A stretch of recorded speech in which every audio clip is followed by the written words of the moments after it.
can't be objective when it comes to my family. So I never reported on the scandal. And when it happened, I tried to be there for my brother. I'm not an advisor. I'm a brother. I wasn't in control of anything. I was there to listen and offer my take.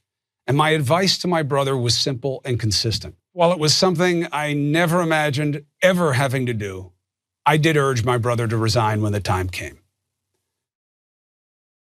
Okay, so there, Chris Cuomo has finally addressed the fact that he didn't cover what was going on with Governor Andrew Cuomo, and also the reports that he had throughout been advising his brother. Advising doesn't mean you have control; it means that you're providing advice, and sometimes brothers are advisors. But anyway, he has now addressed it. He said that at some point he did suggest he resign. I am going to go out and speculate that was relatively late in the process. But Jordan, what do you think about Chris Cuomo finally addressing this? Insufficient. I mean, the fact that he still even works, that's a huge conflict of interest. You have a prominent national anchor secretly writing press statements and advising a governor on strategy because he's his brother, after having him on the show before to give these aggrandizing interviews during COVID that ultimately helped set him up for this huge cult of personality. While he was, simultaneously cooking the books to cover up how they were killing people at nursing homes by putting surplus or overflow patients in nursing homes. This guy, the fact that he did that was so egregious. If that was a local anchor or even like a state level reporter doing the same thing, they would be fired. But because he's at CNN and it's ultimately an entertainment network, he's fine. They fired Mark Lamont Hill for saying Palestine should be free.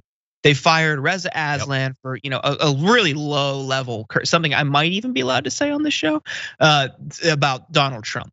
This whole facts first thing is completely bogus. But that he still has a job when those two people were fired for very, very small. And in Mark Lamont Hill's case, not even an offense at all. Well, yeah, I don't even know what that's crazy. Yeah, it's ludicrous. Yeah, notably, I try to think of other conflicts of interest like this. When it was revealed that Sean Hannity shared a lawyer with Trump and never revealed it, the fact that Cohen was his lawyer, ever just moved on. That was always weird. Anyway, yeah, so he's addressing it. Look, I think I had less of a problem with the conflict of interest that produced him not talking about the scandal than I did with, for instance, could he have covered the nursing segment of that, but did not because of how it would reflect on his brother throughout, even prior to the most recent issues. So anyway, I am also curious what you all think about this. We have a poll up at tyt.com/polls. Should Chris Cuomo step down from his hosting role at CNN based on all of this? I have no idea how the audience is gonna come out on this. I mean, look, a case can be made, Jordan, here, devil's advocate. Isn't the conflict of interest now done since his brother's effectively banished from politics? I don't know that any other Cuomos will be popping up. So are we now free and clear?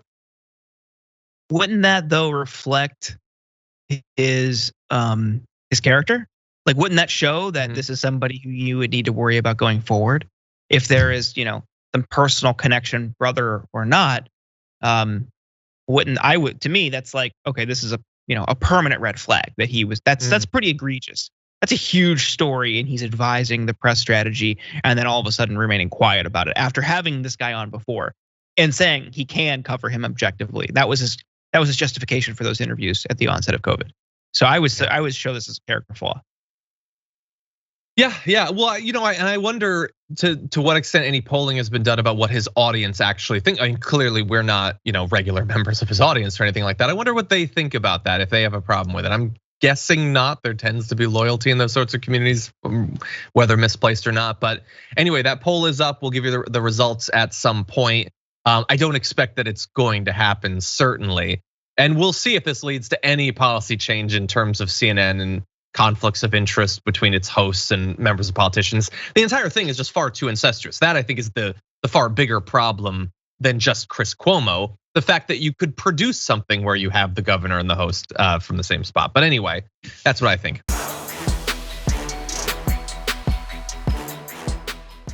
Check out the Damage Report podcast each day, wherever you get your podcasts, whether Pocket Casts or Stitcher or iTunes.